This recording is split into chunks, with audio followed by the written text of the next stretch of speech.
Dios Padre de gloria, queremos venir a ti, Señor. De hecho, venimos a ti este nuevo día que tú nos has dado, para que podamos crecer más y sobre todo para que podamos darte gloria, honra y alabanza. De hecho, Padre Santo, ya te hemos alabado, te hemos puesto en lo más alto, porque tú eres el sentido de nuestra vida, tú eres el todo de nuestra vida.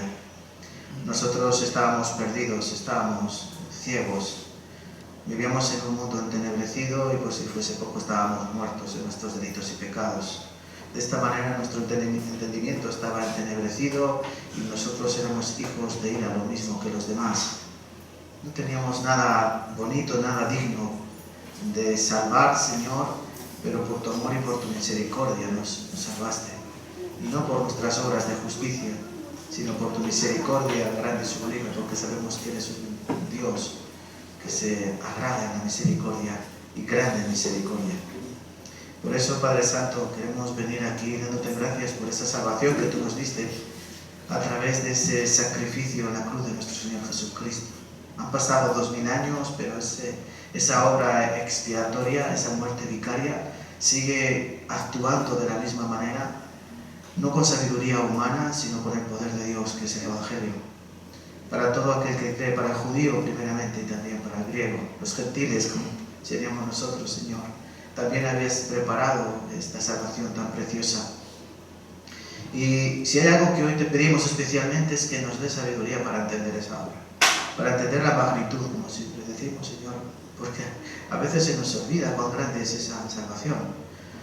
Y centramos nuestros ojos, nuestras miradas en las cosas vanas de este mundo, en las cosas vanas de esta vida, en nuestro trabajo, en nuestras familias, nuestros deleites y nuestras propiedades. Pero no hay nada mayor que tú, Señor, y no hay nada mayor que tu amor, no hay nada más valioso que el Evangelio.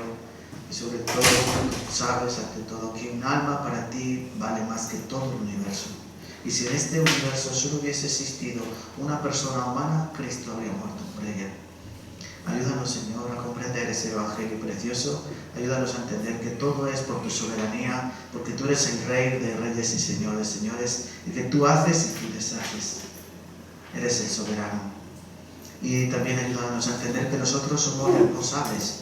Tenemos una responsabilidad la cual nos hace merecedores o no merecedores de ese perdón de pecados según la riqueza de tu gracia. Ningún hombre puede llegar al cielo o al infierno poniendo la mirada en otra cosa, Señor. Aquellos que irán al cielo serán los que han rechazado tu palabra, los que han rechazado tu regalo. Y aquellos que van al cielo serán los que han aceptado por la fe el perdón de pecados. Pero tú habrás obrado, Señor, soberanamente en cada corazón. Ayúdanos a entender esta cosa tan difícil, pero seguro que vendrá, Señor, en nuestros corazones. Dejamos todo este tiempo y esta palabra, Señor, en tus benditas manos, orando en el nombre de Cristo Jesús. Amén. Vale, para comenzar quiero que empecemos abriendo nuestras Biblias. En Biblia, Romanos capítulo 9. Si no tiene Biblia, les podemos prestar una. Si tiene todos Biblia. Sí.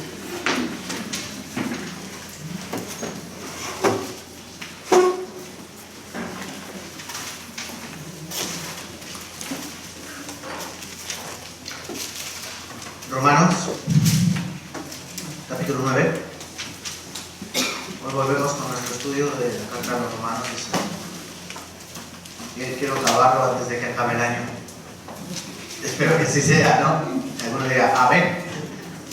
Entonces hoy vamos a matar dos pájaros de un tiro en este sentido, de que hoy vamos a ver Romanos capítulo 9, Romanos capítulo 10. Obviamente, es muy poco tiempo para entender cada uno de los detalles, cada una de las maravillas que se encuentran resumidas en estos dos capítulos. Pero bueno, yo entiendo las circunstancias de esta congregación, entiendo las circunstancias de nuestra iglesia. Somos todavía muy jóvenes, somos niños espiritualmente, muchos, ¿no? Yo tengo 13 años, soy un adolescente en la fe. Otros de ustedes pues tienen 5 o 6 años, son niños que van a entrar a la primaria de la fe. Y otros que han recibido salvación hace 1 año o 2 años, pues todavía tienen pañales. Entonces por eso quiero extraer lo más importante del capítulo 9 de Romanos y del capítulo 10 de Romanos, que nos van a enseñar esta cosa tan complicada de entender, muchos misterios de Dios que nos cuesta entender. La Biblia quiere explicarlos en detalle, pero obviamente nosotros no lo entenderemos, sino poco a poco, conforme crezca nuestra madurez. Igual que cuando un niño pues no entiende las cosas de los adultos. ¿Por qué los adultos se afanan tanto en trabajar y todas esas cosas que hacen los adultos, preocuparse, no dormir, con lo bien que duermen los niños, ¿no? Cuando no tienen preocupaciones, luego entenderán lo difícil que es la vida, luego entenderán las dificultades de cotidianas, y entonces perderán el sueño igual que nosotros. Por eso pedimos a Dios que día tras día nos dé sabiduría. Vale, hermanos, entonces vamos a comenzar, sin más dilación. Romanos capítulo 9. Este pasaje se titula La elección de Israel. Recuerden que la última vez que estuvimos aquí en Romanos fue el capítulo 8, donde vimos varios aspectos de esa salvación que nos había dado. Y se podía resumir en tres cosas, en tres cualidades que tenemos los creyentes. En primer lugar, decía Romanos capítulo 8, no hay condenación. Ninguna condenación hay para los que están en Cristo Jesús. No hay condenación. Luego, no había una comparación entre la vida con Cristo o la vida sin Cristo. Pablo decía, no son comparables las aflicciones del tiempo presente con la gloria venidera. Sí, al cristiano le va a venir aflicción. Eso está garantizado, eso viene de serie en nuestro equipamiento. Pero no podemos comparar toda esa aflicción con la gran grandeza de las cosas celestiales. No hay comparación entre lo mal que lo podamos pasar aquí unos poquitos años en toda la gloria que tendremos en los cielos toda la eternidad. Y continuaba por último Pablo diciendo que no hay una separación, no hay condenación, no hay comparación y no hay separación. Diría Pablo, ¿qué nos separará pues del amor de Dios o del amor de Cristo? La muerte, la vida, los principados, las potestades, los presentes, los porvenir, los altos, los bajos. Dice Pablo, no hay ninguna cosa creada, no hay nada que nos pueda apartar del amor de Dios. Versículo 35 del capítulo 8. ¿Quién nos separará del amor de Dios? Tribulación, angustia, persecución, hambre, desnudez, peligro, espada. Versículo 38. Por lo cual estoy seguro que ni la muerte, ni la vida, ni ángeles, ni principados, ni potestades, ni lo presente, ni lo porvenir, ni lo alto, ni lo profundo, ni ninguna otra cosa creada nos podrá separar del amor de Dios, que es en Cristo Jesús, Señor nuestro. Entonces, vamos a comenzar con esta perspectiva. No hay condenación para el cristiano. La salvación no se pierde. No hay condenación. Podemos entender así. Porque los tres primeros capítulos de Romanos nos hablan de la justicia de Dios, de la ira de Dios, que Dios lo ve todo, que Dios lo conoce todo, que para Dios no hay ningún justo, que todos se desviaron, que aún se hicieron inútiles, que todos merecemos la ira de Dios, que por las obras de la ley ningún hombre puede ser justificado delante de Dios. Pero luego los capítulos continúan diciendo que el justo por la fe vivirá. Que solo a través de la fe podemos venir a Cristo, solo a través de la fe podemos liberarnos de esa condenación que era segura. No hay condenación. No hay comparación entre la vida cristiana y cualquier otra vida teniendo en cuenta los bienes venideros. Y por último, no habrá nada que nos pueda separar al verdadero cristiano. Obviamente una persona que no es cristiana, genuina, cualquier cosa la podrá separar del amor de Dios. Y llegamos a este punto en el que Pablo quiere hacernos entender la perspectiva que había desde el pueblo de Israel y también desde los gentiles, porque recuerden, aquí siempre se trata de lo mismo, que Dios eligió a los judíos, a los israelitas, y que Dios también va a unir a ese pueblo escogido, va a unir a uno que no son pueblo, a uno que no merecen ser salvados, pero que por su misericordia va a salvar a los gentiles, y de los dos hará un solo pueblo, un solo linaje, una sola nación, el verdadero pueblo de Dios.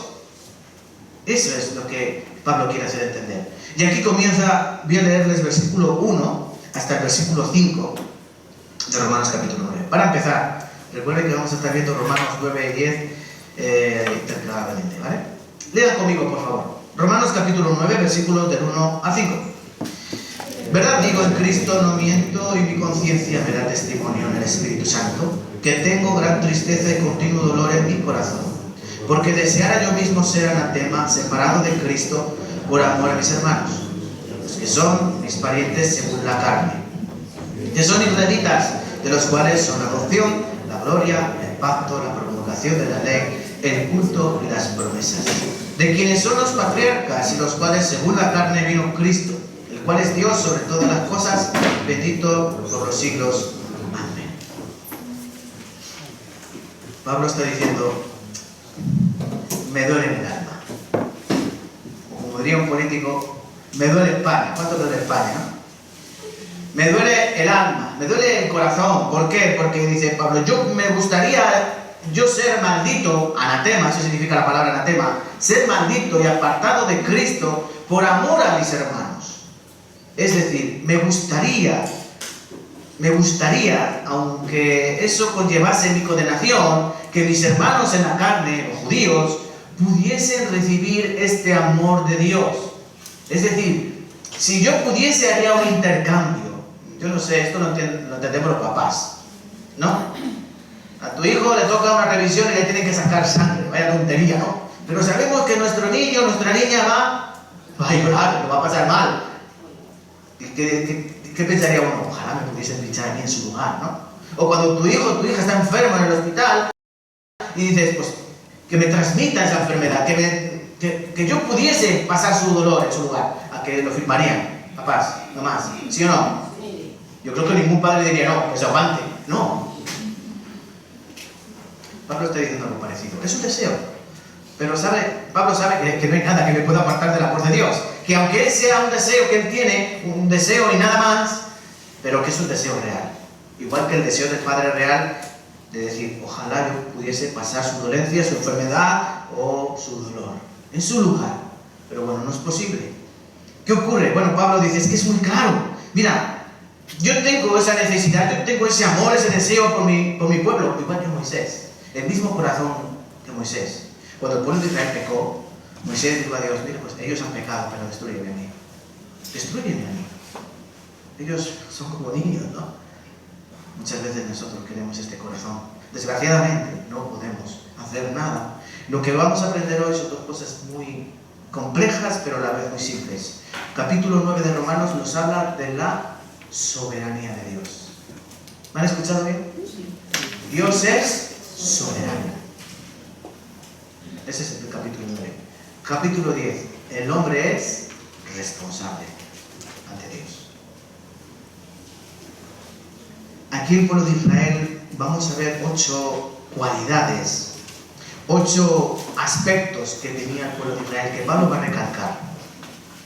Versículo 3 dice, porque deseara yo mismo ser maldito, separado de Cristo por amor a mis hermanos, los que son mis parientes según la herencia de los judíos, que son israelitas, versículo 4, de los cuales son la adopción, la gloria, el pacto, la promulgación de la ley, el culto, las promesas, de quienes son los patriarcas, de los cuales según la carne vino Cristo, el cual es Dios sobre todas las cosas, bendito por los siglos. Amén. Vamos a ver brevemente cada una de estas cosas. ¿Qué significa? Muy claro, ¿por qué Dios escogió al pueblo de Israel? Puedo preguntarles y me respondan México. ¿Dios escogió al pueblo de Israel? Dijo, vosotros, ¡pum! ¿Sí o no? Sí. Toda la Biblia nos habla de esa elección. Es más, por ejemplo, Dios escogió a Noé, ¿o no? Sí, le agradó Dios en los ojos de Noé para salvar su familia y salvar, digamos, la simiente humana. Dios escogió a David. Sí, sí. Dios escogió a David para tomar el lugar de Saúl, porque Saúl había corrompido su camino, Saúl había dado vuelco en su corazón, de tal manera que él había quedado incapacitado para ser rey. Y Dios escoge. Le dijo a Samuel, yo ya me he buscado para que tiene, ¿cómo es su corazón? Dice, él es conforme a mi corazón. Su corazón y el mío están unidos. Eso quiere decir esa palabra. Es un hombre, era un muchacho, 18, 20 años, conforme a mi corazón. Y Dios nos muestra que siempre elige. Cristo le dijo a los discípulos, yo os he elegido a los 11. No, a los 12. Yo os he elegido a los 12. ¿Y qué digo de uno? Y uno es diablo. Y todos se miraban ahí. ¿Quién será el diablo? ¿Quién será el diablo? Pues más feo, siempre es el diablo, ¿no? No, al contrario. Al contrario.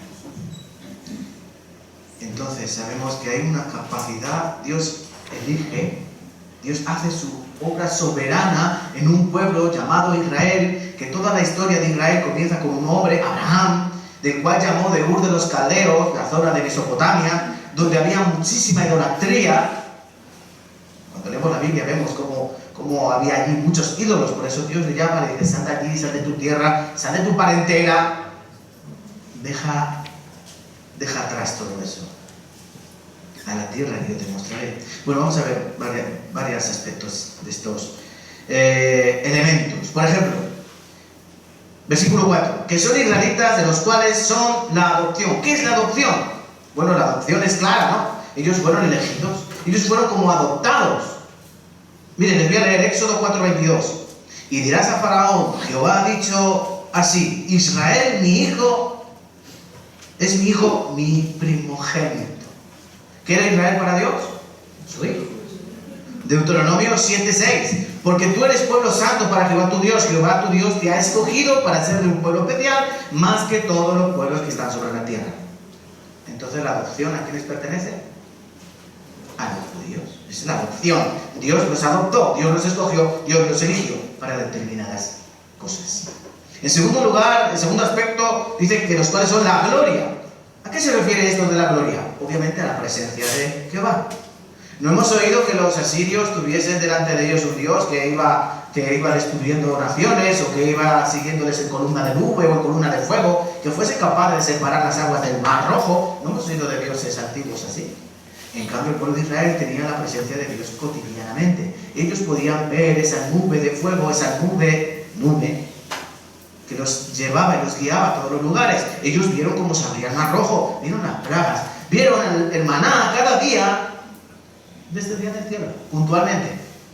Y ellos no tenían que hacer nada para que cayese maná.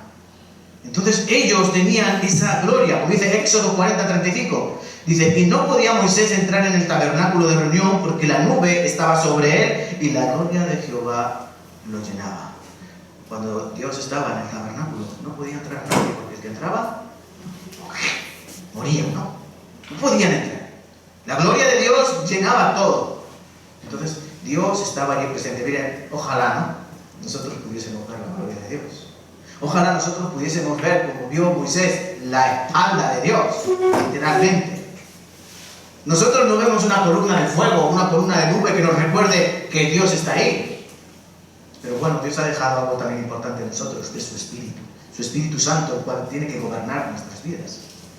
En tercer lugar, dice que de los cuales también es el pacto, ¿no?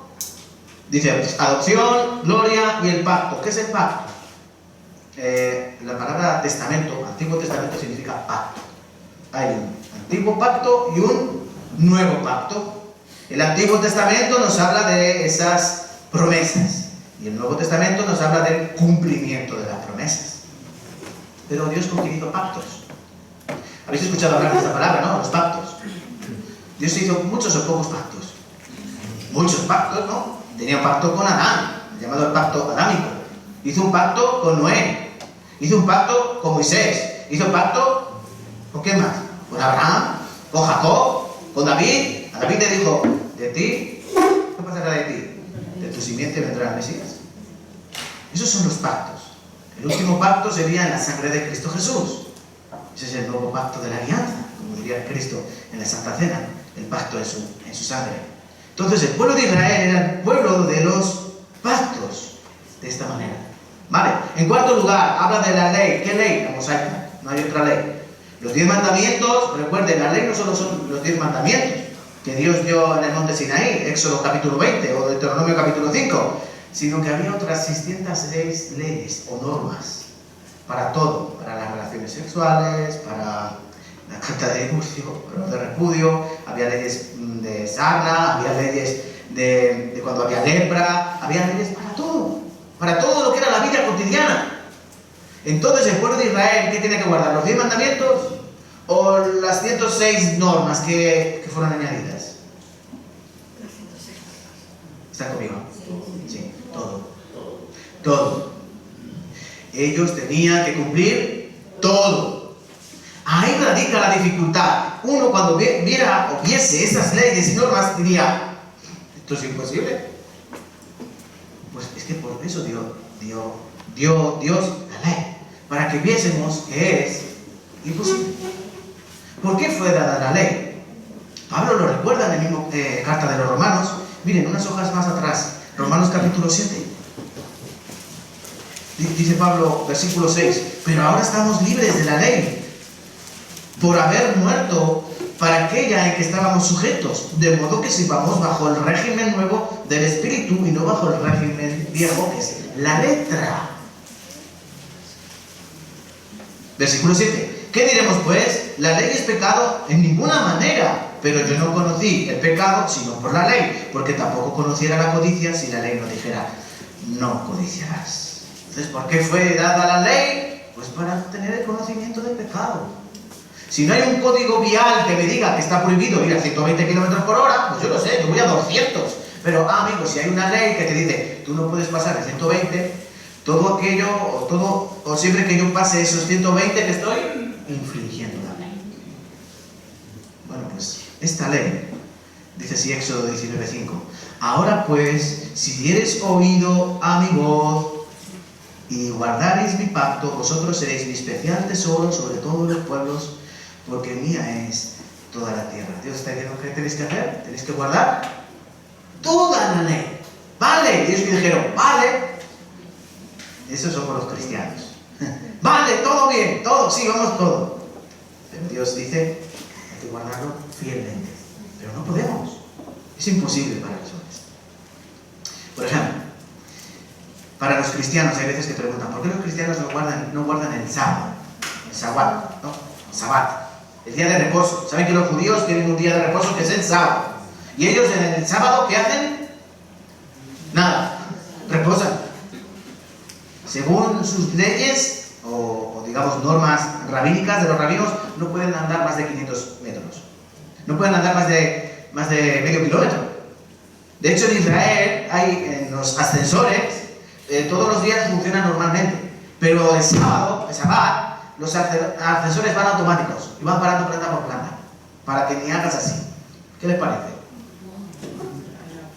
Ellos no pueden hacer el menos trabajo posible, guardar el reposo, pero recuerden, esas son cosas de ellos, su manera de pensar, ¿no? Ellos también pensaban que si por ejemplo tú ibas por el camino y había un gentil sentado en una piedra, tú no te podías sentar en esa misma piedra. ¡Qué asco! Así, ese era su pensamiento. Como que si la piedra le fuese a transmitir la inmoralidad o la inmundicia a esa persona. Entonces, ese era su pensamiento. Y vuelvo a repetir, los cristianos, ¿por qué no guardamos el día de reposo? ¿Por qué no guardamos el sábado? Y algunos dicen, no, es que Dios cambió el día de reposo y lo ha pasado a domingo. No. Dios no ha cambiado el día de reposo de sábado a domingo. Y los cristianos, ¿ahora qué hacen? Los domingos reposamos, ¿no? No, tú puedes reposar, te da la gana, puedes reposar. Pero no.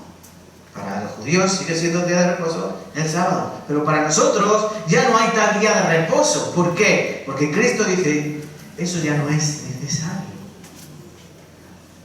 Los judíos tenían también una norma, lavarse las manos antes de cada comida y después de cada comida. Eso por ley. ¿Tú lo haces? A veces sí, a veces no. Entonces piensen, en todas estas leyes, normas, ¿qué buscaban? Bueno, buscan hacernos entender que nosotros ya no estamos bajo esa ley. Y no es que hayamos bajado de peldaño, no, al contrario, hemos subido, porque hay algo por encima de la ley. Yo me pregunto, escúcheme, ahora que estamos aquí en España intentando hacer un gobierno en condiciones, ¿no? No sé qué va a salir ahí, Frankenstein de estos, ¿no? ¿Qué es más importante, el gobierno o las leyes que hace el gobierno? ¿Qué es más importante? ¿El gobierno o la ley? Hombre, obviamente está primero el gobierno. Porque si el gobierno no manda leyes, ¿o no? Tiene que haber un gobierno que dicta leyes y luego los ciudadanos de a pie tenemos que cumplir esas leyes, nos gusten o no nos gusten, pero por encima de la ley está el gobierno. ¿Por qué? Porque el gobierno hace leyes y quita leyes. De tal manera, fíjense, si hubiese ganado el PP, hoy ya no estaríamos hablando de muchas leyes que todavía hay. ¿O no? Estoy refiriendo a leyes educativas, o leyes de aborto, de eutanasia, todo este tipo de cosas que dijo, ¿no? Este hombre, el Feijóo, dijo que cuando él entrase al gobierno, ¿qué iba a hacer? abolir todas esas leyes. Entonces vemos que por encima de las leyes está el gobierno, que utiliza ese gobierno para poner y quitar normas. Entonces yo pregunto, ¿qué hay por encima de la ley de Dios? Dios. ¿Y quién es Cristo? Dios. Entonces, ¿Cristo dónde está? ¿Debajo de la ley o encima de la ley? Él está sobre la ley. Es más, Él vino a cumplir esa ley. No vengo a abrogar, dijo, no vengo a abrogar la ley, vengo a cumplirla en vuestro lugar. Y yo la cumplo porque yo estoy encima de la ley. En otras palabras, Cristo dijo, el día de reposo. ¿Pero qué es el día de reposo? ¿Es el hombre para el día de reposo o el día de reposo para el hombre? Muy importante. ¿Tú qué haces en este mundo? ¿Vives para este mundo o este mundo vive para ti? ¿Habéis pensado alguna vez? ¿Es tu trabajo o tu trabajo es tuyo? O sea, ¿tú eres dueño de tu trabajo o tu trabajo es dueño de ti? Eso es lo que hay que entender. El Señor está por encima de la ley. Y su gracia es mayor. Como dice la palabra, como dice la alabanza. Su gracia es mayor. Por eso nosotros ya no estamos bajo la ley, pero sí estamos bajo la gracia en Cristo Jesús, lo cual es superior. Tenemos mayores obligaciones que una simple ley. Tenemos la ley del amor, que sobrepasa cualquier otra ley. Y eso es lo que era el pensamiento aquí de Pablo. En quinto lugar, para no extenderme, el culto. Dice así, ¿no? Romanos capítulo 9, pues si se habían ido a Romanos capítulo 7, Romanos 9, continúa diciendo, el versículo 4 al final, después de la promulgación de la ley, dice el culto. ¿Qué es el culto? Bueno, pues la adoración que había en el tabernáculo y después en el templo. Esa ceremonia litúrgica que hacían los levitas para hacer los sacrificios de las ovejas, de los machos cabríos. Éxodo 19, 6. Dice, vosotros me seréis un reino de sacerdotes y gente santa. Estas son las palabras que dirás a los hijos de Israel. Dios, ¿por qué escoge a Israel? Ellos eran sacerdotes. ¿Y qué significa la palabra sacerdote? El sacerdote es un mediador. Es un representante. Los sacerdotes judíos eran representantes ante Dios de todo el pueblo, ¿no? Como los representantes legales. Por eso Cristo es el sumo sacerdote. ¿Por qué? Porque es el representante entre Dios y los hombres. Por eso Él fue crucificado entre el cielo y la tierra. Porque Él es ese mediador del cual habla Pablo a Timoteo. Solo hay un mediador entre Dios y los hombres, Jesucristo hombre. Entonces el pueblo de Israel también tenía este culto. Ellos eran los responsables, concretamente la tribu de Leví, los levitas, de llevar a cabo estas ceremonias litúrgicas. En sexto lugar, el sexto aspecto son las promesas, terminando el versículo 4. Y las promesas, ¿qué promesas? Bueno, el Nuevo Testamento también está lleno de promesas. Igual que el Nuevo Testamento está lleno de promesas para los cristianos. En el Antiguo Testamento Dios haría muchas promesas. Por ejemplo, una de las más importantes, Génesis 12, del 1 al 3. Cuando llamó a Abraham, ¿no? Dice, sal de tu tierra, de tu parentela, a la tierra que yo te mostraré. ¿Por qué? Porque yo allí tú serás bendición. Yo allí te voy a dar esa nación y la vas a llenar. Haré de ti una gran nación. Y yo maldeciré a los que te maldijeren y a los que te bendijeren te bendeciré. Y serán benditas en ti todas las naciones de la tierra. Eso es una promesa. Abraham, viejo, su mujer, estéril. Y Dios dice, yo voy a hacer de ti una gran nación. Yo ya he preparado la tierra. La tengo ahí guardadita. Yo he preparado el vientre de tu mujer. Pues si tiene 90 años, me da igual. Yo que di la vida, no puedo hacer engendrar. Por supuesto. Era una promesa. Por eso sabía Abraham que cuando iba a matar a su hijo Isaac, él sabía que Dios, igual que había tenido el poder de darle a un vientre estéril, que era de su mujer, un bebé, él podría tener el poder de resucitar a un niño muerto. Por eso él iba convencido. Es una promesa tan espectacular. Pero Dios dio muchas promesas. Entonces, Israel tenía un gran privilegio. Tenía un gran privilegio. Hay un séptimo aspecto, ¿no? Nos vamos al versículo 5 ya. Dice, de quienes son los patriarcas. ¿Quiénes son los patriarcas? Obviamente está hablando de Abraham, de Isaac y de Jacob. Considéralo los patriarcas de Israel. ¿Saben que Abraham engendró a Isaac? Isaac engendró a Jacob. Esos son los patriarcas, los padres, ¿no? Y en octavo y último lugar, dice también, tenemos a Cristo. Versículo 5. Y a los cuales según la carne vino Cristo, el cual es Dios sobre todas las cosas, bendito por los siglos. Amén.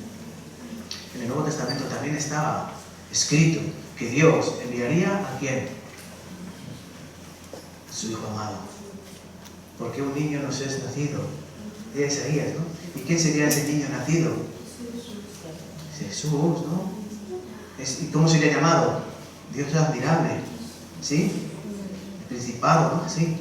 Le está diciendo, yo os lo enviaré. He aquí la Virgen concebirá y dará a luz un hijo, y llamará su nombre Emmanuel, que significa Dios con nosotros, literalmente. Esa es la promesa. En mi siervo, el siervo que Dios enviaría, también estaba prometido. Cristo Jesús. Mateo capítulo 1 comienza con una genealogía. ¿Qué genealogía? La de Cristo Jesús. Mateo, vamos a buscar Mateo capítulo 1. Dejamos en marcapáginas ahí en Romanos 9. Mateo capítulo 1. Libro de la genealogía de Jesucristo, hijo de David, hijo de Abraham. Abraham engendró a Isaac, Isaac engendró a Jacob, y Jacob a Judá y a sus hermanos. Vamos, rápido. San Mateo capítulo 1, versículo 1 y 2. Libro de la genealogía de Jesucristo, hijo de David, hijo de Abraham. Abraham engendró a Isaac, Isaac a Jacob, y Jacob a Judá y a sus hermanos. Versículo 16. Y Jacob, este es otro Jacob, ¿vale? Engendró a José, marido de María, de la cual nació Jesús, llamado él Mesías, o el Cristo. ¿Jesucristo qué era? Judío. San Juan capítulo 4, ¿no? La mujer samaritana dice, ¿cómo tú siendo judío hablas conmigo que soy samaritana? Y mujer. Mujer samaritana. ¿Hablas conmigo siendo judío? Tendría pinta de judío, no sé. Obviamente yo creo que reconocerían a los judíos perfectamente. El Señor Jesús era judío, por carne, de la carne. Esa era la promesa. Dios tenía que venir en forma humana, como dice San Juan, capítulo 1, ¿no? El Verbo se hizo carne y habitó entre nosotros. El capítulo 1, versículo 14. Ese es Jesucristo el que vino a este mundo. Volvamos a Romanos capítulo 9. ¿Cómo llevan los aperitivos? Estos son los entrantes, ¿vale? Estos son los entrantes. Porque ahora vamos a considerar a esta nación tanto en el tiempo de Pablo como en nuestros tiempos de ahora. Romanos capítulo 9. Bueno, está claro que el pueblo escogido de Dios era el pueblo de Israel. Está claro que a ellos se les dieron pues, estas cosas que aparecen aquí, estos aspectos. Se les dio, como dice aquí Pablo, la adopción, la gloria, el pacto, la promulgación de la ley, el culto, las promesas, los patriarcas, incluso el mismísimo Cristo. ¿Pero qué ocurre? Bueno, pues si estos judíos tienen tanto privilegio, ¿qué ocurre? Algo ha salido mal en el plan. Algo no cuadra en el plan porque los judíos están apartados de Dios. Porque los judíos de labios honran, pero su corazón está lejos. Dice Dios, así no. Este pueblo de labios me honra, pero su corazón está lejos de mí. Entonces Pablo pregunta en el versículo 6. ¿No que la palabra de Dios haya fallado? ¿Ha fallado la palabra de Dios? No, ¿quién ha fallado? Obviamente han fallado ellos. Porque no todos los que descienden de Israel son israelitas, ni por ser descendientes de Abraham son todos hijos, sino en Isaac te será llamada descendencia. Vamos a leer hasta el 13. Versículo 8 hasta el 13, vamos a leer. Esto es, no los que son hijos según la carne son los hijos de Dios, pueden leer conmigo, no les dé vergüenza, sino que no son hijos según la promesa, son contados como descendientes. Porque la palabra de la promesa es esta: por este tiempo vendré y Sara tendrá un hijo. Y no solo esto, sino también cuando Rebeca concibió de uno, de Isaac, nuestro padre, pues no había aún nacido, ni habían hecho aún ni bien ni mal, para que el propósito de Dios, conforme a la elección, permaneciese, no por las obras, sino por el que llama. Y le dijo: el mayor servirá al menor, como está escrito: a Jacob amé y a Esaú aborrecí. aquí empieza ya a hacerse con bola. ¿Por qué? Muy importante. Israel tuvo todas esas cosas, tuvo todos esos privilegios, pero no se aprovecharon de esos privilegios. Entonces, ¿qué ha ocurrido? Una de dos, o ha fallado Dios o han fallado ellos. Obviamente Dios es infalible, no puede fallar, entonces han fallado ellos. ¿Y por qué han fallado ellos? Bueno, en primer lugar, lo siguiente. Porque no todos los que... Estoy a mitad del versículo 6. Porque no todos los que descienden de Israel son israelitas. ¿What? ¿Cómo? O sea, ¿no todos los que nacen en España son españoles? Sí, obviamente sí. Todos los que nacen en España son españoles. Todos los que nacen en España son españoles. El problema es que tú naces en España y luego te llevan a, yo qué sé, a Ecuador. Cuando tienes un día te llevan a Ecuador. Tú, cuando tengas 40 años, ¿qué vas a decir? Soy español. ¿Vas a decir así? No te considerarás ecuatoriano, ¿no? Porque uno es donde pase o no de donde nace. Pero ese no es el punto. Aquí está diciendo, mira, es algo más importante. Dios tiene esta perspectiva. Por un lado están los que son israelitas por naturaleza, es decir, los que nacen de madre judía o de padre judío, esos son israelitas, por naturaleza. Por naturaleza. Pero Dios tiene un pueblo, una nación espiritual. Hay que saber diferenciar. ¿Cuáles son los verdaderos israelitas? ¿Los que son de la carne? No. Los que son en el espíritu. Los que son en el espíritu. Es decir, hay un remanente, tanto natural como no natural. Pero lo que a Dios le importa es su descendencia espiritual. Piensen en esto un momento. En San Juan capítulo 8 está Jesús debatiendo con unos judíos que supuestamente habían creído en él. Y en el versículo 39 y en el 44, ahí Jesús les va a dar un bofetón. Pero simbólico, ¿no? Porque ellos dicen, nosotros somos hijos de Abraham. Y Cristo le dice, no, nanay de la China, vosotros sois de otro padre. Si vosotros fueseis hijos de Abraham, las obras de Abraham haríais. Y en el versículo 44 les dice, vosotros sois de vuestro padre el diablo. Nada que ver. Nada que ver. Ser hijo de Abraham o ser hijo de Dios que ser hijo del adversario. Imagínate qué comparación, ¿no? Eso le dijo Cristo a los judíos. Vosotros sois de vuestro padre Satanás, porque sus obras hacéis. Él es mentiroso, él es homicida, él es el padre de la mentira. Cuando habla mentira de suyo, habla. ¿Y esos quiénes eran? Ese era el pueblo que no quería aceptar a Jesucristo como su Salvador. Ellos tenían la promesa, vendrá el Mesías. De hecho, 2000 años después todavía están esperando al Mesías. Bueno, los musulmanes saben que también están esperando a un Mesías que le llaman el Mahdi. Pues sí, vendrá su Mesías.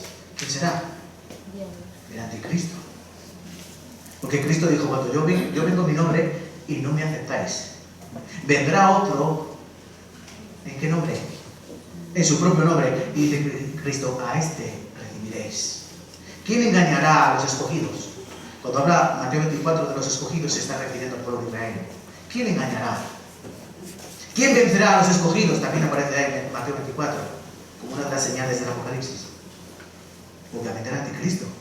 Engañará a las naciones, pero en primer lugar engañará al pueblo de Israel, porque ellos pensarán, pero aquí, el Mesías ya vino, amén. Después de 3 años y medio sabemos según las escrituras que ese se quitará la máscara y dirá, oh mentí, yo no soy el Mesías. ¿Yo quién soy? Yo soy el inicuo, como dice Tesalonicenses segunda, ¿no? En el capítulo 2. Ese inicuo, ese hijo de perdición. Entonces recuerden que tenemos que estar advertidos. Aquí el problema es el pueblo de Israel, que no vieron a Cristo como su Mesías, como su Salvador. ¿Lo vieron como quién? Lo vieron como un enemigo. Por eso le quisieron matar. ¿O no? Los fariseos le tenían envidia. Los fariseos y los saduceos, los escribas, todos le odiaban. Por celos, por envidia, por muchas cosas. Y por eso le mataron. No le vieron, no vieron a Cristo, no vieron al Hijo de Dios. Y mira que de Dios se lo había anunciado cómo Él vendría. Isaías 53 lo presenta como un siervo sufriente, como un hombre que viene primero a sufrir y después vendrá a reinar. Él ya vino a sufrir, cuando venga su segunda venida vendrá a reinar. Pero ellos no lo quisieron aceptar. Entonces recuerden, no todos los que descienden de Israel son israelitas, ni por ser descendientes de Abraham son hijos. Mira qué importante es esto. ¿Podría venir un musulmán y decir que soy hijo de Abraham? ¿Me han entendido? Sí. ¿Un musulmán puede decir que soy hijo de Abraham? ¿Un árabe puede decir que soy hijo de Abraham? Sí. Por descendencia sí. Porque el padre de los árabes, musulmanes, ¿quién es? Ismael, el otro hijo de Abraham, que tuvo con una egipcia, con una esclava, con Agar. Por eso aquí Pablo especifica, ni por ser descendientes de Abraham son hijos, sino en Isaac te será llamada descendencia. Mira, los ismaelitas están ahí, muy bien. De hecho, Dios salvó a Agar y a Ismael, ¿no?, de morir, de ser y de hambre. Dios lo salvó. Y le hizo otra promesa, serás una gran nación. Bueno, naciones de naciones. Igual que Isaac. Pero Dios tiene una promesa especial. Dios tiene una promesa exclusiva para los que son hijos no por descendencia, sino por promesa. Dice, no solo esto, versículo 10, sino que también cuando Rebeca concibió de Isaac, nuestro padre, pues no había aún nacido ni para que el propósito de Dios, conforme a la elección, permaneciese, no por las obras, sino por el que llama. ¿Quién es el que llama? Obviamente Dios. Se le dijo, el mayor servirá al menor. ¿Quién es el mayor? Esaú. ¿Quién es el menor? Jacob. ¿Quién nació primero? Esaú. ¿Quién nació después? Jacob. De hecho, la palabra Jacob significa el que suplanta. Engañador. De esa manera, ¿no? El que quiere tomar el lugar. De hecho, tomó el lugar de bendición. Porque Esaú vendió su primogenitura, un puesto de mucha bendición para un israelita, para un judío. ¿Lo vendió por cuánto? Mira que bien lo coge. Un plato de lentejas. Serían buenas, por lo menos. Versículo 13, como está escrito, Jacob amé, mas a Esaú aborrecí. Aquí esta palabra podemos interpretarla de dos maneras. Cuando dice, a Jacob amé y a Esaú lo aborrecí. Hay algunos que piensan, bueno, es que este aborrecimiento no es como tal, sino como aquel pasaje en el que Cristo dice que no aborrece a padre o a madre, ¿no? Es decir, ¿me queréis seguir? Cristo dijo, ¿me queréis seguir? Pues tienes que aborrecer a tu madre, a tu padre, a tu hijo, a tu hija, a tu esposo, a tu esposa. Dicen que ese aborrecimiento no es como tal, o sea, saben que aborrecer es poner a un lado de manera despectiva, ¿no? Bueno, algunos piensan que es como, tienes que amarlo menos. El aborrecer es como amar menos. Entonces aquí podremos decir que Dios amó más a Esaú a Jacob, y a Esaú lo amó menos. No, no es así. En este caso no. En este caso quiere decir que amó a Jacob y que a Esaú, ¿qué le hizo? Lo rechazó. ¿Cómo era Esaú? ¿Saben cómo era Esaú? Era un experto cazador, ¿sí? Pero su corazón no era recto. Era un hombre lleno de arrogancia, era un hombre lleno de ira, era un hombre que no tenía el corazón preparado. ¿Quiénes nacieron de Esaú? Los edomitas, ¿no? Que luego fueron a la postre los mayores enemigos, uno de los mayores enemigos de Israel, en lugar de ser hermanos. Pero bueno, vamos a pensar en Jacob. ¿Quién fue Jacob? Una bellísima persona. ¿Sí? ¿Era bueno? ¿Era bueno? Ese es el problema. Algunos piensan, bueno, ¿por qué Dios rechazó a Esaú? No, la pregunta es, ¿por qué Dios amó a Jacob? Miren, Jacob era un mentiroso. Vamos, decía más mentiras que si hubiese sido Pinocho, la nariz no le sé dónde le llegaría. Mintió a su padre. Su padre estaba ya moribundo de tal manera que no veía al pobre hombre. Y para robarle la bendición a su hermano, mató una cabra porque su hermano era peludo y él no tenía ni un pelo de tonto. ¿Y qué hizo? Se puso las pieles de esa cabra y llegó a su padre. Papá, pues soy yo, Saúl, padre. Así, no, lo engañó. Entonces el padre dijo, uy, la voz me parece de Jacob, pero el pelo es Esaú. Y le dio la bendición. Y se fue el truán. Cuando vino Esaú, padre, porque recuerden, el padre ya se estaba muriendo, vengo por la bendición. ¿Cómo que bendición? Pues ya ha venido otro. Así no. ¡Ah! Esaú, ¿qué ha pasado? Mi hermano Jacob, que era él. Me ha engañado. Pues mire, ya no tengo más bendición, ya no me queda. El padre ya había dado la bendición. Había engañado. Pero es que no quedó ahí su mentira. Es que después, cuando huye de su hermano, por miedo a que lo mate, con razón, por mentiroso, dice que se fue allí con su, a los de su tierra, su parentela, donde vivía su padre, y allí se casó, ¿verdad? Y su suegro, Labán, dice que lo tenía con las ovejas, y Labán le robaba y él le robaba a su suegro. Bueno, entonces vemos que Jacob no era tan bella persona, no era tan bella persona. Entonces, hermanos, quiero que entendamos, y fíjense bien, porque aquí en estos versículos que hemos leído aparecen varios nombres. Aparece Sara, aparece Ismael, aparece Isaac, aparece Jacob y aparece Esaú. Pero siempre hay dos contrapuestos. Por un lado está Sara y está Agar, ¿no? la esclava. Por otro lado está Isaac y está Ismael, ¿no? El hijo legítimo y el hijo, podemos decir, con palabras nuestras, bastardo, ¿no? El hijo que no era del matrimonio. Y luego están Jacob y Esaú. ¿Qué ocurre aquí? Muy sencillo, que Dios es soberano. ¿Por qué Dios amó a Jacob? Porque le dio la gana. Porque le dio la gana amarle. Porque surgió ese amor hacia él. Dios es soberano. Por eso llegaríamos al versículo 14 del capítulo 9 y diría aquí Pablo, ¿qué pues diremos? ¿Hay injusticia en Dios? De ninguna manera. Dios no es injusto. Miren, ¿Dios sería justo si a todos nosotros nos mandase al infierno? Piensa en tu vida. Escúchame, por favor, piensa en tu vida.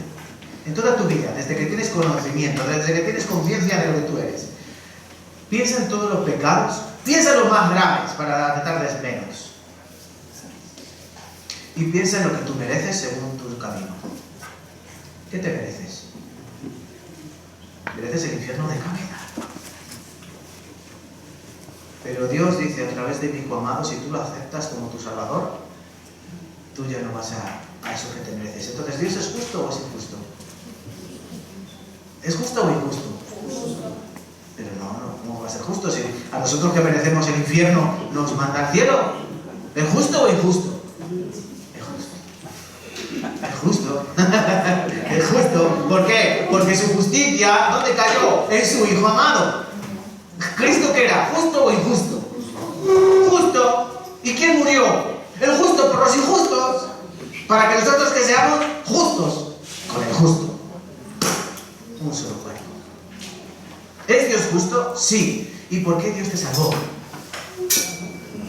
Es que Dios sabía que yo en el fondo no soy mala persona, pero yo nací en un mal barrio, que me enseñaban a robar, que mi padre me llevaba al bar, No. Pero es así porque te gusta el pecado. Tú amas el pecado. Y si no hubiese sido por la misericordia de Dios que te hizo ver la realidad del pecado en tu vida, tú seguirías muerto en tus delitos y pecados. Entonces la clave, hermanos, está en que Dios es justo. Claro que es justo. Y que Él es soberano. De hecho, los versículos que vienen a continuación nos expresan esa idea. Miren, hay muchas veces dificultades para interpretar estos versículos. ¿Por qué? Hay una doctrina llamada la doctrina de la predestinación. ¿Qué enseña esta doctrina de la predestinación? Muy sencillo. Que Dios escogió a determinadas personas, al pito, golgorito, para ser salvadas. Y luego el resto, que son muchísimos más, para ser condenadas. Y que Cristo, cuando vino a morir en la cruz, su sangre pagó el pecado de este grupito.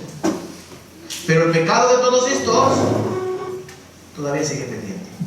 De tal manera que cuando mueran estos, ¿dónde irán? Al infierno, porque Cristo no murió por sus pecados. Obviamente esa doctrina no es correcta, porque Cristo murió por todos los pecados del mundo.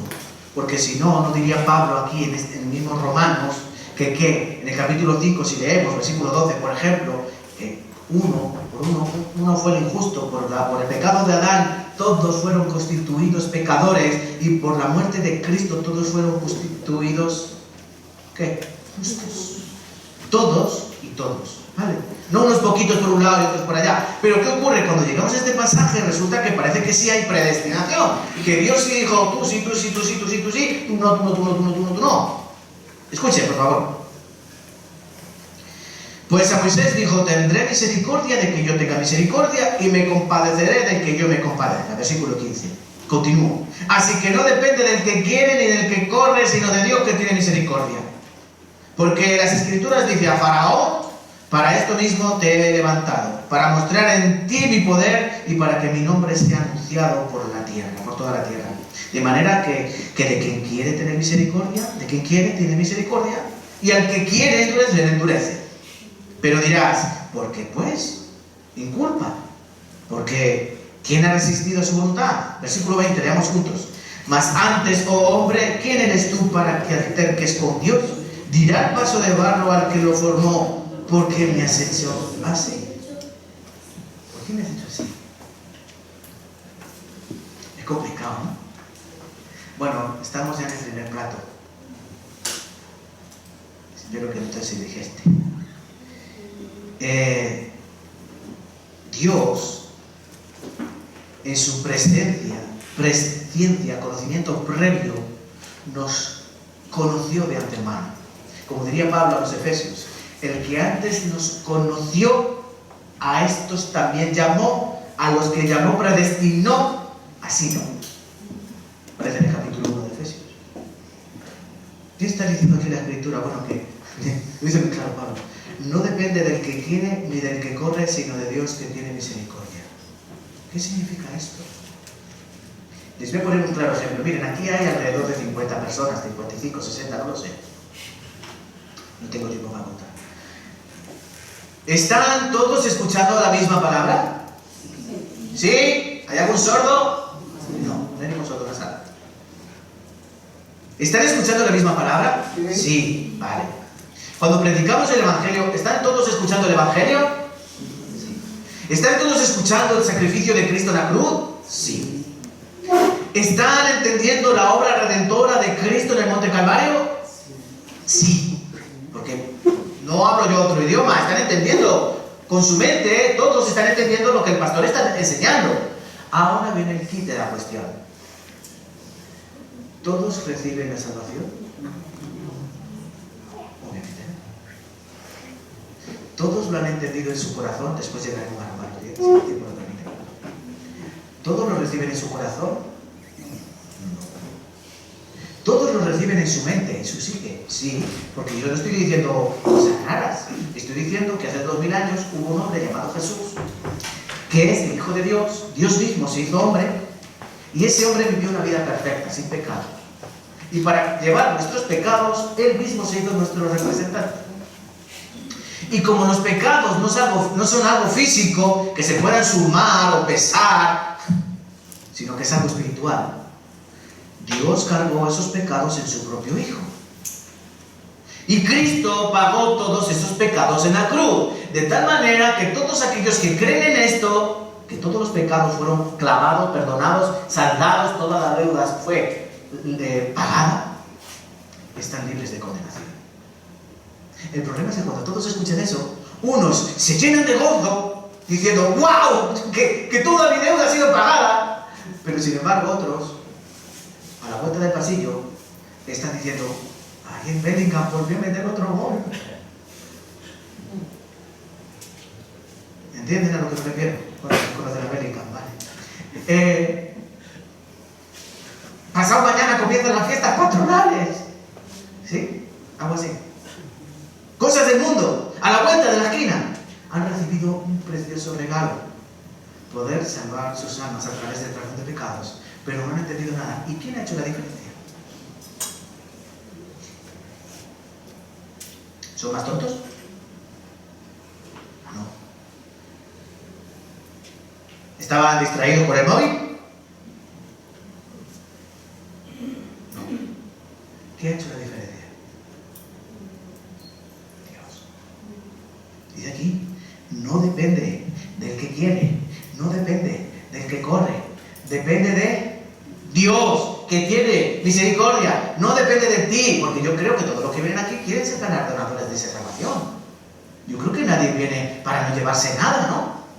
El problema es que es Dios siempre el que hace la diferencia. Escúchenme estas palabras, porque Dios es soberano. ¿Quién toca el corazón de los hombres? En Hechos capítulo 16 aparece una mujer llamada Lidia, vendedora de púrpura. ¿De qué ciudad era?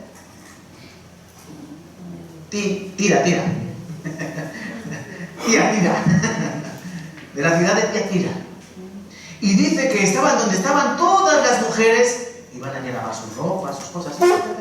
Dice que todas las mujeres estaban escuchando, pero no menciona a otras sino solo a ella. Dice, pero Dios, ¿qué hizo Dios? Tocó su corazón para que estuviese atenta a lo que Pablo decía.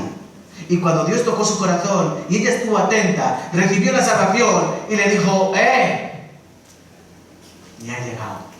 Vente a mi casa porque esto se lo tienes que contar a toda mi familia. Y fue llevado a la familia. Y toda la familia escuchando recibieron la salvación. ¿Quién hizo la diferencia? Es que las otras estaban despistadas y Lidia estaba muy atenta. Todas estaban atentas, pero Dios tocó el corazón de Lidia. ¿Entienden, hermano? San Juan capítulo 1. Ayúdenme con sus Biblias. San Juan capítulo 1. Dura palabra es esta. Amén. Mire,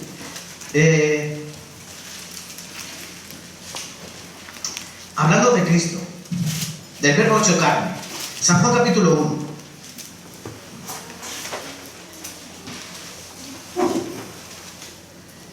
Miren, este es Jesús.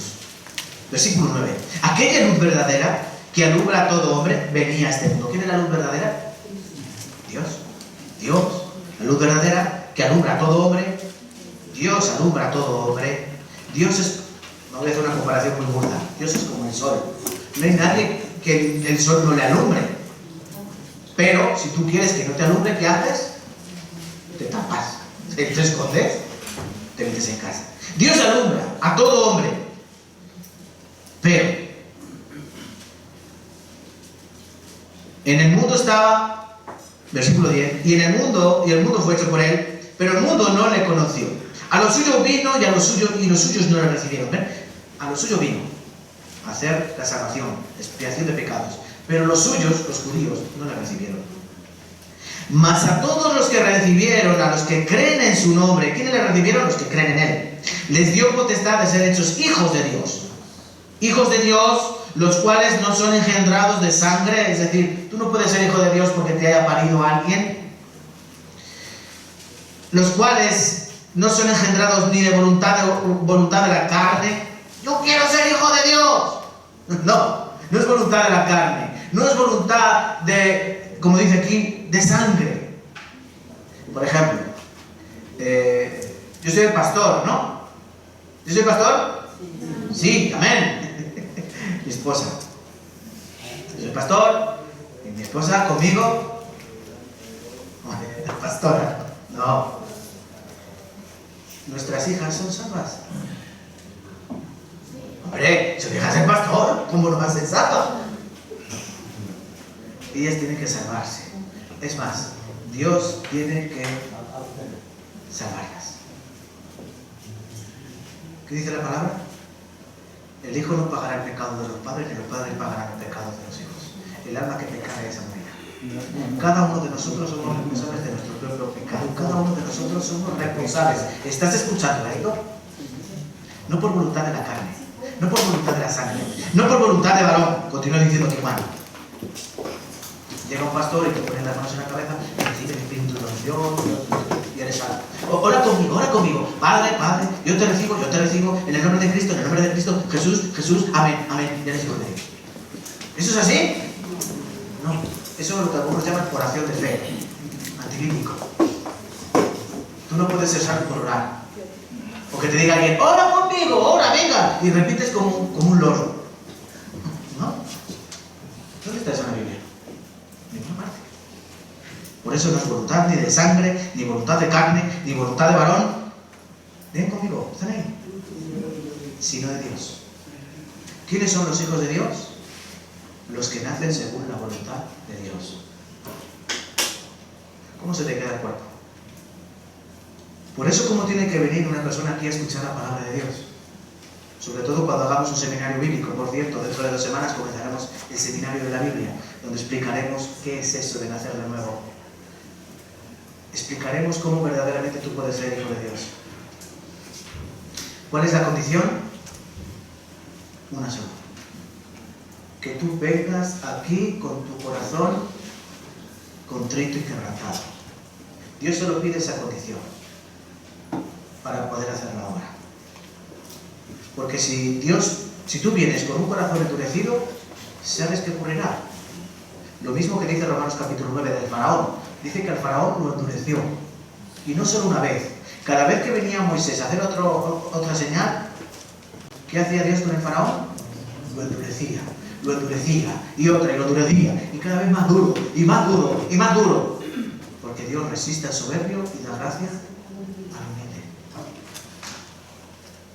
Vamos un poquito más. Romanos capítulo 9, versículo 20, porque este versículo es la clave. Mas antes, oh hombre, ¿quién eres tú para que alterques con Dios? Dirá el paso de barro al que lo formó, ¿por qué me has hecho así? Aquí está mencionando Isaías 45. Imagínate un trozo de barro y el alfarero dándole forma. Y este trozo de barro, pues Dios le ha dado una forma como de churro, de porra. ¿Sabes lo que es la porra, no? La porra es la que mojamos en el chocolate. Sí. Así que es fea, ¿no? Así. ¿Y qué dice el trozo de barro? Que no, a mí no me hagas este cuerpo, a mí hazme otro, Mira un jarroncito chino. A mí hazme una vasija. Dice que no, el barro no puede altercar con Dios. Oye, hazme así, o píntame una flor, o píntame una amapola. No. El barro lo único que hace que es dejarse moldear. Y el alfarero le da la forma. ¿Qué forma? La que él quiere. Porque ¿quién tiene la voluntad? ¿El alfarero o el barro? El alfarero tiene la voluntad. Hoy quiero hacer un jarro para mi churri, para mi amorcito, y le hace un jarro. Entonces, para que entendamos, aquí lo que está diciendo Pablo es que nosotros, ¿qué somos? Barro. ¿Y Dios qué hace con nosotros? Lo que quiere, literal. ¿Por qué? Porque Él es soberano. Y es que tú no le puedes decir, oye Dios, es que... Hay gente que le encantan altercar con Dios. De hecho, muchos ateos altercan con Dios. Es que eres un injusto, porque mueren los niños, este mundo está hecho como está hecho, esto sí, este desastre, pero Dios. Pero tú te estás dando cuenta con quién estás hablando. ¿Hormiga? Bueno, hormiga no. ¿Microbio? Porque ¿qué somos nosotros delante de Dios? Un microbio, un virus, nada digno. Pero Dios dice, tranquilo, que yo te voy a utilizar, como diría aquí después, para un uso honroso. O no tiene potestad el alfarero, versículo 21, para del barro, o sobre el barro, para hacer de la misma masa un vaso para honra y otro para deshonra. ¿Y qué si Dios, queriendo mostrar su ira y hacer notorio su poder, soportó con mucha paciencia los vasos de ira preparados para destrucción? Y para hacer notorias las riquezas de su gloria, las mostró para con los vasos de misericordia que Él preparó de antemano para gloria. A los cuales también ha llamado, esto es a nosotros, no solo los judíos, sino también los gentiles. ¡Oh, qué palabra!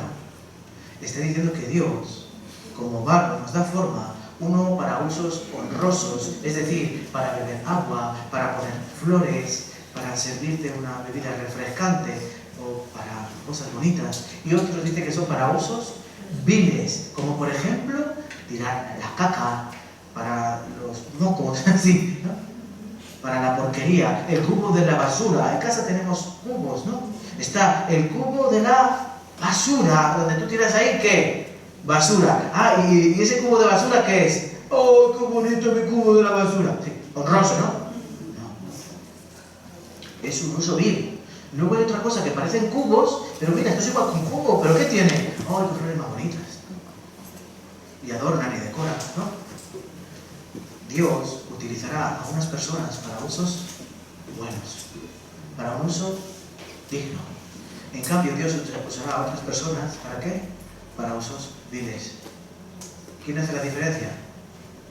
Dios. ¿Y cuándo hizo la diferencia? Esta es la clave. Antes. Es que no recordamos que Dios está fuera del espacio y del tiempo. Miren, Dios, nuestro futuro para Dios ya pasó. ¿O no? Para Dios, nuestro futuro ya pasó. Por eso, desde su conocimiento previo, dice la palabra presciencia, Él conoce, Él sabe todo. ¿Sabe Dios quién van a ser salvos? ¿Quién van a ser los salvos? ¿Sabe Dios quién van a ser los condenados? ¿Lo sabe Dios? Obviamente. Porque Dios estaba fuera. El plan de Dios está fuera de Dios. Y esto es lo que hay que entender. Y que Él es soberano. Entonces yo pienso que esta palabra nos tiene que animar. ¿Por qué? Porque ni un pajarito cae en la tierra si Dios no quiere. Y que todos los pelos de tu cabeza están contados. Y qué descanso tiene que ser estar en las manos de Dios. Miren, a mí me daría pena por ustedes si estuviesen en mis manos. ¿Entienden? A mí me daría pena por ustedes si estuviesen en mis manos. ¿Por qué? Por mi negligencia, por mi debilidad, por mi pereza, por muchas cosas. Pobrecitos de ustedes si su vida espiritual dependiese de mí. Pero gloria a Dios que dependemos de Él. Amén. En la boca de los niños. Estamos en sus manos. Menos mal. Pero me van a permitir que 10 minutos, entonces esto va a ser de récord. Vayamos al otro lado, a nuestra responsabilidad. Porque tú tampoco puedes llegar delante de Dios y Dios te dice, al infierno. Ah, claro, como tú has elegido, a ti. ¿Y por qué no a mí? ¿No? Porque puedes altercar con Dios. Oye, pero ¿por qué? Si tú te hiciste pecador, si por Adán yo era pecador, yo fui pecador, yo no tenía ninguna culpa. ¿A mí qué le estás contando? ¿O no? ¿No dice tu palabra que los hijos no pagarán los pecados de los padres? ¿Por qué tengo que pagar yo el pecado de Adán? Y acerca con Dios, oye, tú me has elegido para vasos de deshonra, tú me has elegido para desecho, tú me has elegido para condenación. ¿Así puede llegar alguien delante de Dios? Porque hay otra cosa, que es la responsabilidad de cada uno de ustedes. ¿Los judíos escucharon la palabra de Cristo? Sí. ¿Vieron los milagros? Todos. Pero fíjense qué mentalidad la de los judíos, que cuando veían sanar a un manco o a un leproso en día de reposo, ¿qué le decían? Pero tú, ¿por qué sanas en día de reposo? Hasta que no tienes día a la semana y vas a sanar en día de reposo. Mira que eres cabezón, ¿eh? Así. Y en lugar de decir, wow, milagro, ¿no? Leprosos, mancos, cojos, ciegos, mudos, muertos. Y ellos están diciendo, ¿pero por qué haces estas señales? Oye, haz el lunes, el martes, venga, el viernes en víspera. No se admiraban de la señal, sino que hacían que estaban ciegos. ¿Pero eran responsables o no? Sí, eran responsables, porque de toda palabra ociosa ella dará cuenta a los hombres en el cielo. Romanos capítulo 10, versículo 1. Hermanos,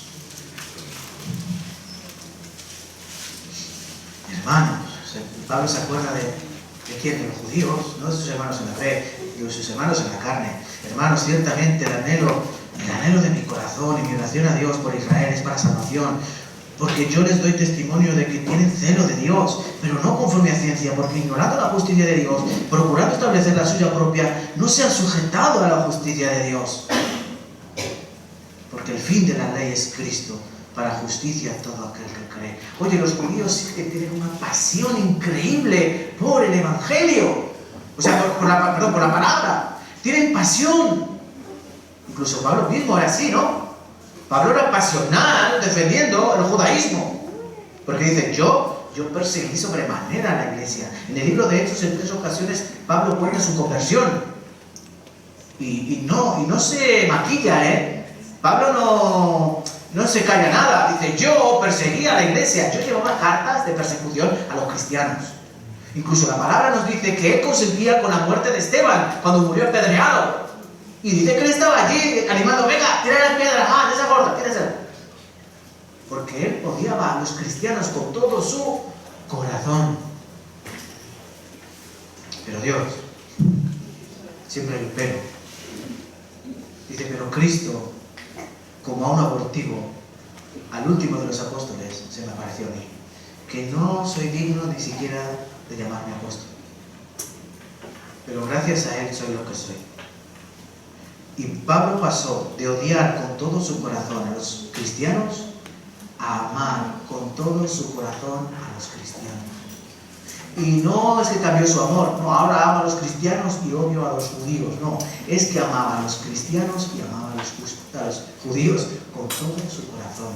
Esto sí que es un cambio radical, que tú lo que odiabas lo pasas a amar, y no de cualquier manera, sino con todo tu corazón. Pero el problema es que ellos, ignorando la justicia, procurando establecer su propia manera, su propia justicia. Esto son unas obras. Ningún hombre puede ser salvado por sus propias obras. Entonces, ¿qué responsabilidad tenemos? ¿Tenemos responsabilidad con Dios? ¿Sí? Te daré a explicar. Versículo 8 del capítulo 10. Mas, ¿qué dice? Cerca de ti está la palabra, en tu boca y en tu corazón. Esta es la palabra de fe que predicamos. Que si confesares con tu boca que Jesús es el Señor y creyeres en tu corazón que Dios le levantó de los muertos, serás salvo. Porque con el corazón se cree para justicia, pero con la boca se confiesa para salvación. Pues la Escritura dice, todo aquel que en él creyere no será avergonzado, porque no hay diferencia entre judío y griego. Pues el mismo que es Señor de todos es rico para con todos los que le invocan. Porque todo aquel que invocar el nombre del Señor será salvo. ¿Cómo pues invocarán a aquel del cual no han creído? ¿Cómo creerán en aquel de quien no han oído? ¿Y cómo oirán sin haber quien les predique? ¿Y cómo predicarán si no fueran enviados? Como está escrito, cuán hermosos son los pies de los que anuncian la paz, de los que anuncian buenas nuevas. Ahí tienes tu responsabilidad. Todo el que confesare con su boca que Jesús es el Señor. Punto 1. Y creyere en su corazón que Dios le levantó de los muertos. Punto 2. Será salvo. Por eso, para recibir esa salvación hay 2 requisitos: fe y arrepentimiento.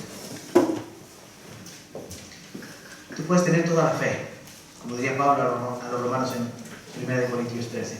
Tú puedes tener toda la fe que tú quieras, de tal manera que tú puedas mover las montañas, pero si no tienes amor, el amor a Dios es un espíritu quebrantado, es un espíritu que se arrepiente, es un espíritu, como dice la palabra, metanoia, que cambia su manera de pensar.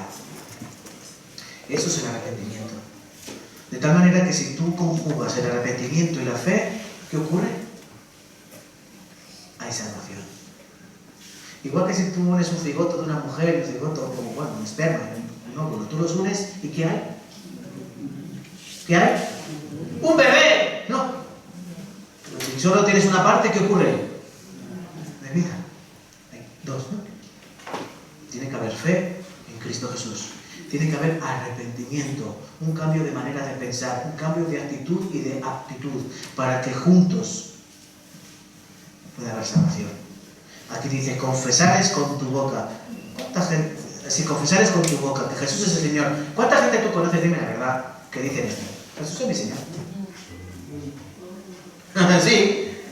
Jesús es mi Señor. Yo soy cristiano. Jesús es mi Señor. Pero pregúntale luego qué hace.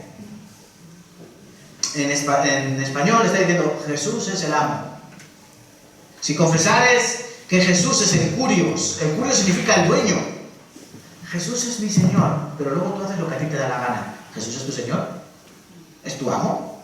Mira, antes los amos, cuando mandaban algo, el siervo lo hacía, porque sabían que en la mano del amo que estaba el látigo, para dar latigazos. Por eso, ¿qué hacía el esclavo? Obedecer, por la cuenta que le trae. El cristiano no puede ser cristiano de boca, porque Cristo dijo en Mateo 7, no todo el que dice Señor, Señor entrará en el reino de los cielos. Si ese es el problema, que muchos dicen Señor, Señor. Pero ¿qué ocurre? Falta la mitad. Tienes que confesar con tu boca, pero dice que creer en tu corazón. Permítanme que lo recuerde, aunque yo creo que a los hermanos de la iglesia se lo digo muy a menudo. La diferencia entre el cielo y el infierno son 40 centímetros. No. Esta distancia. Lo que hace la diferencia de ir al cielo o al infierno son 40 centímetros. Hombre, los más altos 50, mira. Y es que soy bajito. Tú puedes tener tu salvación en tu mente y tu boca va a decir lo que tu mente le dice. Ah, Cristo murió por mis pecados. Sí, sí, sí. Jesús es mi Señor. Sí, sí, sí. Muy bien. Amén. Pero luego, ¿qué hay en tu corazón? Porque el Señor Jesucristo dijo que lo que sale en el corazón, ¿qué es? Lo que hay en el corazón. En el corazón están los malos pensamientos, el insulto, las avarillas, las enemistades, las contiendas, los celos, las disensiones. Ahora tú quieres saber si eres salvo, tú tienes que ver qué sale, no de tu boca. No de tu boca. Porque la boca tiene un miembro muy pequeño que se llama lengua, pero que se jacta de grandes cosas. ¿Y cuán grande incendio tiene un pequeño fuego? Tienes que saber lo que sale de tu corazón. Tú te conoces a ti mismo. ¿Qué sale de tu corazón? Si a ti de tu corazón te sale pecar, te sale hacer lo que tú quieras, lo que a ti te da la gana, te da igual la palabra de Dios, por un oído te entra y por otro te sale, y tú vives como a ti se te viene en gana, perdona que te diga, pero tú no eres salvo. Puedes pensar lo que quieras. Muchos van a llegar engañados delante del Señor. Muchos. Porque dice la palabra, muchos me dirán, es que no van a ser cuatro pelagatos, es que no van a ser cuatro personas. Muchos me dirán en aquel día, Señor, Señor. ¿Qué quiere decir en aquel día? Pues que van a estar toda su vida engañados por ellos mismos. Pero la palabra nos dice claramente, Gálatas 6:7, no os engañéis. Dios no puede ser burlado. Tú te puedes reír de los hermanos de la iglesia, de las personas que llamas hermanos en la iglesia, te puedes reír de ellos, burlarte interiormente, sin hacerles ese miedo. Pero tú a Dios no te puedes burlar. Porque Dios sacará toda cosa encubierta y toda obra, todo pensamiento, todo lo escondido será revelado. ¿Entienden, hermanos? Por eso la importancia de entender este pasaje. Confesar con tu boca y creer en tu corazón que Dios levantó de los muertos. ¿Por qué mete aquí Pablo la resurrección? Obviamente porque sin resurrección no hay justificación. Si Cristo solamente hubiese muerto, vana es nuestra fe, vana es nuestra esperanza. Dice Pablo, 1 Corintios 15, hablando de la resurrección. Pero Dios le resucitó, Cristo resucitó. ¿Qué es? Son las primicias. Si Él resucitó, nosotros también resucitaremos con Él, porque la resurrección significa el ticket del pago. Tú puedes comprar algo, ¿y cómo demuestras que es tuyo? Con el ticket, ¿no? Si tú no tienes ticket, no puedes demostrar que es tuyo, por mucho que tú digas que lo has pagado. Bueno, la resurrección es el ticket. Cristo resucitó, y resucitarán con Él todos los que le esperan, o todos los que creen en Él. Por eso tienes que creer con tu mente, o sea, confesar con tu mente, sí, confesar, y creer en tu corazón. No vale creer con tu mente, tienes que creer con el corazón. Y este pasaje nos quedaríamos cortos si no mencionamos versículo 13, porque todo aquel que invocara el nombre del Señor será salvo. ¿Qué significa invocar? gritar en voz en alto. Eso que le haces a tu marido cuando te quema la comida. O eso que haces tú con los niños cuando te han roto algo. ¿Qué me da ya? Si no, eso es invocar tu ira. Eso es invocar tu ira. Pero aquí dice, todo aquel que invocar el nombre del Señor será salvo. ¿Por qué algunos invocan? Porque lo tienen en el corazón. Si tú lo tienes en la mente, no lo vas a invocar. Pero si tú lo tienes en el corazón, ¿qué vas a hacer? Clamar a grito pelado. ¿Por qué? Porque está en tu corazón. Mira, ¿sabéis por qué unos te amo y otros te amo suenan diferentes? Porque hay unos te amo que están aquí y otros te amo que están aquí. Eso es fácil de entender, ¿no? Tú llegas al hermano de la iglesia, a la hermana, ¿cuánto te quiero, hermano? Pero eso lo dices así, ¿no? ¿Ustedes me aman? ¿Me aman? Dijo Cristo a Pedro, ¿tú me fileas? ¿Tú me fileas? ¿Tú me tienes afecto fraternal? Sí. Pero no quiero verles, ¿no? Vale, me interesa. Pero seguro que ustedes en la intimidad con su pareja... ¿Qué secreto? ¿Cómo dices? María Eugenia, te quiero. ¿Así? ¿Cómo dice? Chata, te quiero. ¿Así? Te sale del corazón, ¿no? Sí. Cuando tú sientes algo, ¿qué te sale? Te amo. Diría en francés, chachán. ¿Sí? No es un anuncio de perfume, ¿vale? El amor que sale del corazón es un amor que grita, que se nota, que no hay maquillaje, no hay mentira, no hay así. Entonces, aquí la palabra nos enseña eso, que el que tiene que invocar es el que ha sentido en el corazón, el que ha creído en el corazón, grita la urgencia, porque esa es nuestra responsabilidad, la urgencia de la salvación. Porque todo aquel que invocar el nombre del Señor, equivoca, será salvo. ¿Cómo invocarán a aquel en el cual no han creído? ¿No han creído por qué? No han oído. ¿Cómo oirán? ¿Cómo creerán en aquel de que no han oído? ¿Y cómo oirán sin haber quien les predique? ¿Cómo predicarán si no fueren enviados? Como está escrito, para hermosos son los pies de los que anuncian o de los que anuncian buenas nuevas. ¿Qué tienen que hacer todos aquellos que han entendido el amor de Dios? O mejor dicho, ¿qué tienen que hacer aquellos que aman a Dios? Clamar, gritar que Dios es soberano, pero que Dios es amor.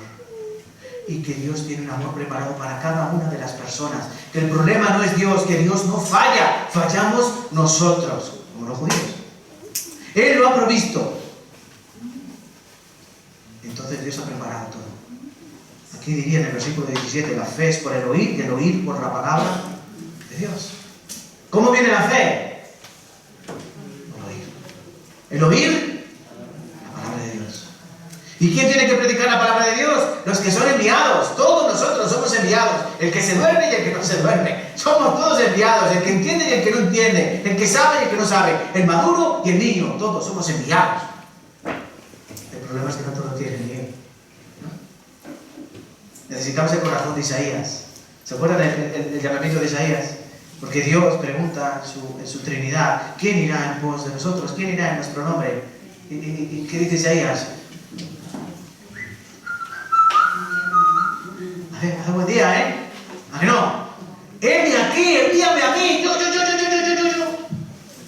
Pero si ustedes van a ese pasaje, hubo un cambio. Porque en primer lugar, dice Isaías capítulo 6, que cuando Isaías vio el trono de Dios y vio a aquellos ángeles aquí, esos serafines, que se juntaban y decían uno a otro, santo, santo, santo, dijo, ay de mí, que con mis ojos he visto a Dios. Soy un fiel, soy hombre muerto. Pero dice que uno de esos ángeles vino con unas tenazas, cogió un carbón encendido y lo trajo, y con ese carbón tocó los labios del profeta. ¿Qué significa ese carbón? ¿De dónde venía ese carbón? Obviamente significa el sacrificio de Cristo Jesús como el Cordero de Dios que quita el pecado del mundo. Porque saben que había que quemar el holocausto, ¿no? El cordero no bastaba con matarlo, el cordero después había que quemar la carne, ¿no? Entonces, ese carbón encendido era carbón simboliza que el sacrificio ya había sido hecho, porque Cristo era el Cordero de Dios preparado antes de la fundación del mundo. Ese carbón encendido, ese sacrificio ya expiatorio, tocó los labios del profeta, y en lugar de decir, ay de mí que soy hombre muerto, que dijo, ese es el cambio que necesitamos. Entonces les pido para terminar que tengamos este anhelo en el corazón. ¿Eres salvo? ¿Sí? ¿Con tus labios confiesas que Jesús es el Señor? Por favor, haz lo que te dice.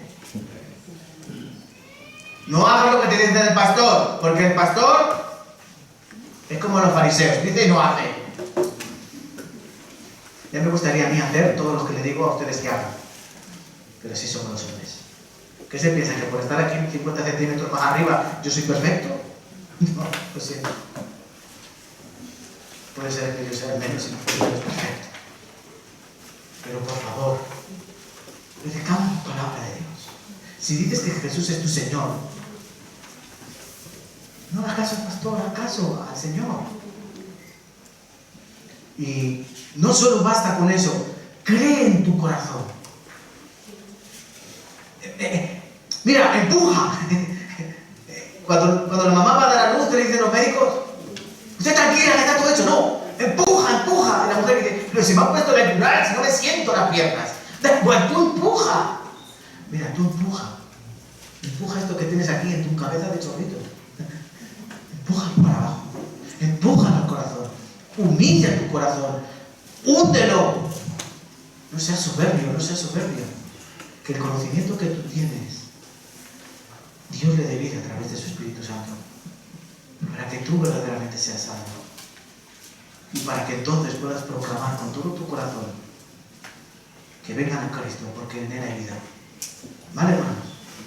¿Dios es soberano? Sí. Dios salvará a quien Él quiera, porque ya lo determinó. Nosotros tenemos la responsabilidad, en primer lugar, aceptarlo. Y en segundo lugar, compartirlo. ¿Vale, hermanos? Vamos a terminar aquí. Padre, te damos gracias. Porque tu palabra es viva, eficaz, cortante como espada que penetra hasta lo más profundo de nuestra ser. Te damos gracias, Señor, por este bisturí de precisión que es capaz de penetrar hasta lo más profundo de nuestros pensamientos.